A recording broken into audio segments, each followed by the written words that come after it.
இன்னும் 2 டேஸ்ல வந்து நம்ம சம்மர் ஆஃபர் போட போகிறோம். ஸோ மறக்காமல் சேனலை சப்ஸ்கிரைப் பண்ணிக்கோங்க. வீடியோஸை வந்து வாட்ச் பண்ணிக்கிட்டே இருங்க. நான் வந்து ஆஃபர் சீக்கிரம் போட்டுருவேன். ரொம்பவே யூஸ்ஃபுல்லான ஆஃபர் தான் வந்து போடலாம் நான் பிளான் பண்ணிக்கிட்டு இருக்கேன்.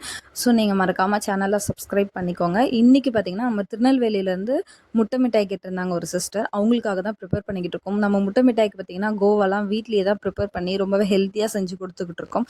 ஸோ நீங்களும் இந்த மாதிரி வாங்கி ட்ரை பண்ணணும்னு நினச்சிங்கன்னா மறக்காமல் என்கிட்ட ஒரு வாட்டி ட்ரை பண்ணி பாருங்கள். உங்களுக்கே ரொம்ப பிடிக்கும். நம்மளோட கஸ்டமர்ஸ் ரிவ்யூலாம் பார்த்தீங்கன்னா அவ்வளோ பாசிட்டிவான ரிவ்யூஸ்லாம் இருக்குது. நான் ஃபைனலாக ரிவ்யூஸ் அட்டாச் பண்ணுறேன். நீங்கள் செக் பண்ணி பாருங்கள். நம்ம வந்து ரொம்பவே டேஸ்ட்டாக செஞ்சு கொடுத்துக்கிட்டு இருக்கோம். ஸோ உங்களுக்கு ஷாப்புக்கு வேணும், ஏதாவது ஃபங்க்ஷனுக்கு, ரிட்டன் கிஃப்ட்டுக்கு, என்ன அக்கேஷனுக்கு நீங்கள் கேட்டாலும் அதுக்கேற்ற மாதிரி நம்ம வந்து சூப்பராக செஞ்சு கொடுத்துக்கிட்டு இருக்கோம். ஸோ மறக்காமல் ஆர்டரை ப்ளேஸ் பண்ணிக்கோங்க. இது கூடவே எனக்கு ஒரு 1/2 kg ப்ரௌனி ஆர்டரும் இருந்துச்சு. ஸோ சைட் பை சைடு அதையும் வந்துட்டு நான் ரெடி பண்ணி அதையும் கொரியர் போட்டு விட்டுட்டேன். ஸோ அதுவுமே போயிட்டு ரிசீவ் ஆகிடுச்சு. அந்த கஸ்டமரோட ரிவ்யூஸ் பார்த்தீங்கன்னா எனக்கு அப்படியே சக்ஸஸ் பண்ண ஒரு ஃபீல் தான். அந்தளவுக்கு இருந்துச்சு. வீடியோ பிடிச்சிருந்துச்சுன்னா மறக்காமல் சப்ஸ்கிரைப் பண்ணிவிட்டு ஒரு லைக்